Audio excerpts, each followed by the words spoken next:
तीसरा अध्याय। शुकदेव गोस्वामी आगे कहते हैं कि अपने छोटे पुत्र के तोतले बोल और उसकी मासूम चाल से अजामिल इतना मोहित हो गया था कि उसका पूरा मन उसी में लग गया। वो हर समय अपने बेटे का पालन पोषण करता और उसी में आनंद महसूस करता। जब वो खुद भोजन करता तो बेटे को भी अपने हाथों से खिलाता, जब कुछ पीता तो उसे भी पिलाता। इस प्रकार वो हर क्षण अपने पुत्र का ध्यान रखता और बार बार उसका नाम नारायण पुकारता रहता। धीरे धीरे वो इस बात को भूल गया कि मृत्यु उसके बहुत करीब आ चुकी है। इस प्रकार जब मूर्खतावश मोह में डूबे अजामिल की मृत्यु का समय आया, तब भी उसका मन केवल अपने पुत्र नारायण में ही लगा रहा। पुत्र का नाम और उसका प्रभाव यहाँ स्पष्ट बताया गया है कि नारायण अभी बहुत छोटा था, ठीक से बोलना या चलना भी नहीं जानता था, लेकिन वृद्ध अजामिल का सारा प्रेम उसी पर केंद्रित था। वो हर समय नारायण नाम का उच्चारण करता रहता। यद्यपि वो भगवान के रूप में नारायण का स्मरण नहीं कर रहा था, बल्कि अपने पुत्र को पुकार रहा था, फिर भी नारायण नाम की शक्ति इतनी महान है कि उसके उच्चारण से ही उसका हृदय शुद्ध होने लगा। भक्ति शास्त्रों में कहा गया है कि किसी भी प्रकार से यदि मन भगवान के नाम से जुड़ जाए तो वो मनुष्य धीरे धीरे मुक्ति के मार्ग पर चलने लगता है। यही कारण है कि आज भी बहुत से माता पिता अपने बच्चों के नाम कृष्ण, गोविंद या नारायण रखते हैं, ताकि दिन भर में कई बार इन पवित्र नामों का उच्चारण हो और जीवन में शुद्धता आए। अंतिम समय का स्मरण। मृत्यु के समय अजामिल अपने पुत्र नारायण का नाम पुकार रहा था। वो ब्राह्मण पुत्र था और बचपन में उसने भगवान की पूजा भी की थी, इसलिए भले ही वो अपने बेटे को बुला रहा था, लेकिन उस नाम के प्रभाव से उसके पुराने संस्कार जागृत हो गए और उसके भीतर भगवान के प्रति स्मरण उत्पन्न हुआ।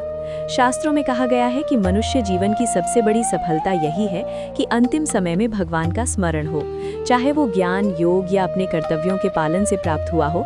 जीवन का परम लक्ष्य अंत समय में ईश्वर को याद करना ही है। अजामिल ने अनजाने में ही सही, लेकिन नारायण नाम का उच्चारण किया और उसी ने उसके जीवन को पूर्ण बना दिया। मृत्यु जीवन की सबसे महत्वपूर्ण घड़ी। मृत्यु कोई साधारण घटना नहीं है, ये जीवन की सबसे निर्णायक घड़ी होती है। उस समय मन में जो विचार चलते हैं वही हमारे अगले जीवन को निर्धारित करते हैं। जैसे हवा सुगंध को एक स्थान से दूसरे स्थान तक ले जाती है, वैसे ही हमारी अंतिम भावना हमें अगले जन्म की ओर ले जाती है। यदि कोई व्यक्ति पूरे जीवन भक्ति में लगा रहता है तो वो अंत समय में भगवान को याद करता है और उसे दिव्य लोक की प्राप्ति होती है। लेकिन जो व्यक्ति केवल भौतिक इच्छाओं में लगा रहता है, उसे उसी के अनुसार अगला जन्म मिलता है। उदाहरण के लिए, यदि कोई व्यापारी जीवन भर केवल व्यापार के बारे में सोचता है तो मृत्यु के समय भी वही विचार उसके मन में रहेगा। ऐसी स्थिति में उसका अगला जन्म भी उसी प्रवृत्ति के अनुसार हो सकता है। भगवान अत्यंत दयालु हैं। वे मनुष्य को वही स्थिति प्रदान करते हैं जिसकी वो अंतिम समय में इच्छा करता है। यदि कोई भगवान का भक्त बनकर उनका स्मरण करता है तो वो भगवान के पास जाता है। भक्ति और नाम जप का महत्व। यदि हम चाहते हैं कि अंत समय में भगवान का स्मरण हो तो हमें अभी से अभ्यास करना होगा। हरे कृष्ण महामंत्र या भगवान के किसी भी नाम का जप करने से मन धीरे धीरे शुद्ध होता है और भगवान में स्थिर होने लगता है। भगवद गीता में भी कहा गया है कि जो व्यक्ति श्रद्धा से भगवान का निरंतर स्मरण करता है वही श्रेष्ठ योगी है। इसलिए जीवन का असली उद्देश्य यही होना चाहिए कि हम अपने मन को भगवान में लगाएं, ताकि अंतिम समय में वही स्मरण सहज रूप से हो सके। सांसारिक मोह का भ्रम। मनुष्य अक्सर ये सोचता है कि उसकी संपत्ति, परिवार, घर और रिश्तेदार उसे बचा लेंगे, लेकिन ये केवल एक भ्रम है। मृत्यु के समय इनमें से कोई भी साथ नहीं जाता। शास्त्रों में बताया गया है कि शरीर, पत्नी, पुत्र और संपत्ति ये सब अस्थायी हैं। फिर भी मनुष्य इन्हीं पर भरोसा करता है और सच्चाई को समझ नहीं पाता।